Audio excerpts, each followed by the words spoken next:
सिज्म भी कहा जाता है, जिसमें क्या होता है कि कोई सामान्य नियम, कोई सामान्य सिद्धांत दिया गया रहता है, एक सामान्य कथन, एक सार्वभौमिक कथन रहता है, जिसको मेजर प्रीमाइस अर्थात मुख्य पद कहा जाता है। उसके बाद हम कोई घटना, कोई वैसी वस्तु देखते हैं जहां पर वो नियम सत्य जान पड़ता है, सत्य प्रतीत होता है, उसको कहा गया माइनर प्रीमाइस, गौण पद। और तब इन दो कथनों का प्रयोग करके हम किसी निष्कर्ष पर पहुंचते हैं। इसलिए यह जो हमारा निगमन तर्क है, इस निगमन तर्क के बारे में स्टेप्स बताया गया। निगमन तर्क का, निगमन तर्क में क्या है हमारा, तो इसमें मुख्य पद, गौण पद और निष्कर्ष को हम फॉलो करते हैं। अर्थात पहले से ज्ञात नियमों, सिद्धांतों, कथनों, तथ्यों के आधार पर एक निश्चित निष्कर्ष पर पहुंचने की कोशिश की जाती है।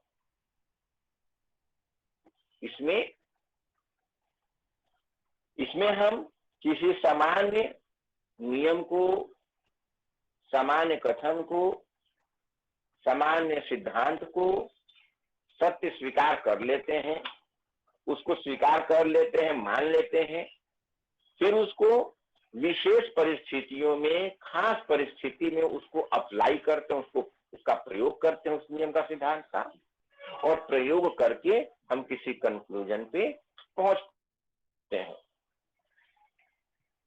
जैसे आप देखिए, एग्जाम्पल दिए हैं, 4 एग्जाम्पल, हम 5 एग्जाम्पल दिए नोट्स में, पढ़े होंगे आप लोग, उम्मीद करते हैं। पहला एग्जाम्पल, जहां जहां धुआं होता है वहां आग होती है।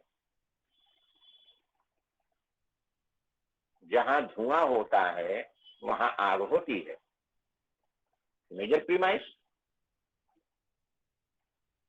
उस घर से धुआं उठता दिखाई दे रहा है। अब घर हो गया खास, विशिष्ट, एक निश्चित, मेजर प्रीमाइस, सॉरी माइनर, गौण पद हो गया, उस घर से धुआं उठता दिखाई दे रहा है। निष्कर्ष, उस घर में आग जल रही है, या आग है या आग जली हुई है। कंक्लूजन निकला ये निगमन तर्क। दूसरा, सभी मनुष्य मरणशील। सुशील सिन्हा एक मनुष्य, सुशील सिन्हा मरणशील। Conclusion, major premise, minor premise, conclusion. उसी तरह तीसरा एग्जाम्पल, कांच का सामान गिरने से टूट जाता है। मेजर प्रीमाइस, मुख्य पद, सामान्य नियम, सामान्य सिद्धांत, यह जग कांच का बना हुआ है। विशिष्ट, खास, माइनर प्रीमाइस, इसलिए यह जग भी गिरने से टूट जाएगा। Minor conclusion, deductive reasoning. उसी तरह गर्म वस्तु, धातुएं गर्म होने पर फैलती हैं। मेटल्स को जब हम गर्म करते हैं तो वो फैल जाती है। मेजर प्रीमाइस, सामान्य नियम, सामान्य सिद्धांत, एक यूनिवर्सल स्टेटमेंट, एक यूनिवर्सल लॉ। लोहा एक धातु है, सोना एक धातु है, चांदी एक धातु है। माइनर, क्योंकि अब स्पेसिफिक पर आ गए, ऑब्जर्व पर आ गए, अवलोकित तथ्य पर आ गए हैं, अवलोकित सत्य पर हम आए हैं। कंक्लूजन, इसलिए लोहा भी गर्म होने पर फैलता है, सोना भी गर्म होने से फैलता है, चांदी भी गर्म होने पर फैल जाती है। कंक्लूजन, ये हमारा डिडक्टिव रीजनिंग हुआ। और डिडक्टिव रीजनिंग से ही डेवलप हुआ है डिडक्टिव मेथड। पढ़ा चुके आप लोगों को, बीएड में बहुत लोगों को पढ़ा है, थोड़ी चर्चा कर देते हैं यहाँ पर। डिडक्टिव रीजनिंग से ही डेवलप हुआ डिडक्टिव मेथड।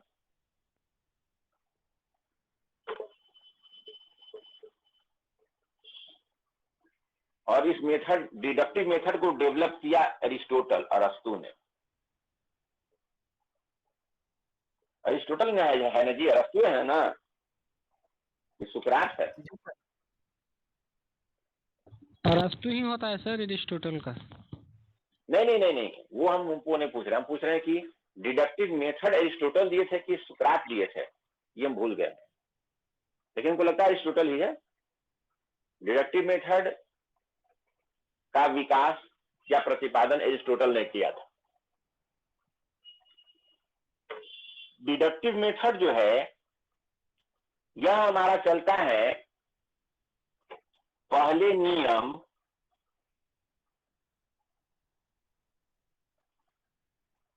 या सूत्र या परिभाषा या सिद्धांत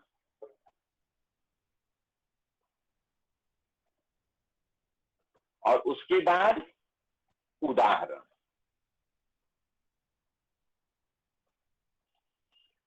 अर्थात डिडक्टिव मेथड में क्या होता है कि टीचर पहले ही एक नियम, एक सूत्र, एक परिभाषा, एक सिद्धांत बता देता है, बच्चों को बोर्ड पर लिख देता है, बोल देता है, और उसके बाद एक दो उदाहरण दे देता है। डिडक्टिव मेथड में इस तरह पढ़ाया जाता है। तो यह विधि जो है डिडक्टिव निगमन, हिंदी है निगमन विधि, हिंदी वालों के लिए निगमन विधि। तो निगमन विधि को कहा गया है कि यह एक अमनोवैज्ञानिक विधि है, यह अध्यापक केंद्रित विधि है, जिसमें अध्यापक सक्रिय रहता है, वह ज्ञान प्रस्तुत करता है और छात्र निष्क्रिय श्रोता मात्र होते हैं। छात्र जो है वो पैसिव रिसीवर होता है, वह निष्क्रिय रहकर सिर्फ सूचनाओं को रिसीव करता है। इस विधि से पढ़ाने पर बच्चों की तर्क क्षमता, चिंतन क्षमता, उनकी कल्पना शक्ति, निर्णय लेने की शक्ति, समस्या समाधान की क्षमता आदि का विकास नहीं होता है। इसलिए डिडक्टिव मेथड को अमनोवैज्ञानिक कहा गया है। यह जो निगमन विधि है यह 3 शिक्षण सूत्रों पर आधारित है। शिक्षण सूत्रों पर आधारित, मैग्नीम्स ऑफ टीचिंग। 3 नहीं कहेंगे, निम्न कहेंगे। निम्न शिक्षण सूत्रों पर आधारित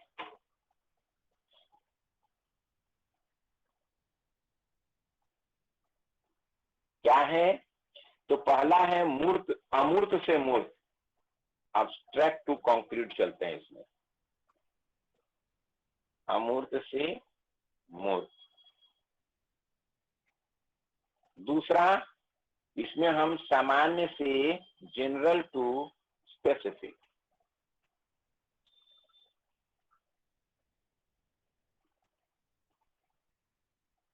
सामान्य से विशिष्ट, जनरल टू स्पेसिफिक। और तीसरा है नियम से या सूत्र से उदाहरण।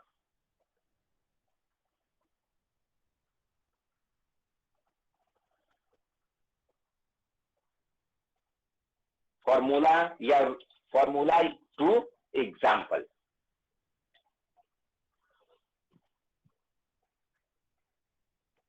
निगमन विधि हो गया।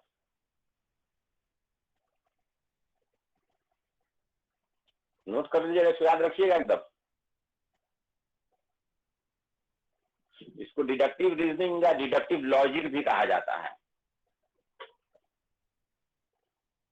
जो लोग इकोनॉमिक्स वगैरह पढ़े होंगे, इकोनॉमिक्स रहा होगा ग्रेजुएशन में, जिनका ऑनर्स वगैरह, देखिएगा इकोनॉमिक्स में एक चैप्टर ही है इंडक्टिव इकोनॉमिक्स, डिडक्टिव इकोनॉमिक्स, निगमन अर्थशास्त्र और आगमन अर्थशास्त्र।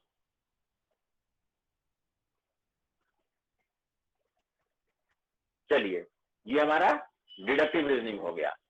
अब डिडक्टिव रीजनिंग के 3 भाग, 3 प्रकार। डिडक्टिव रीजनिंग के भी 3 प्रकार।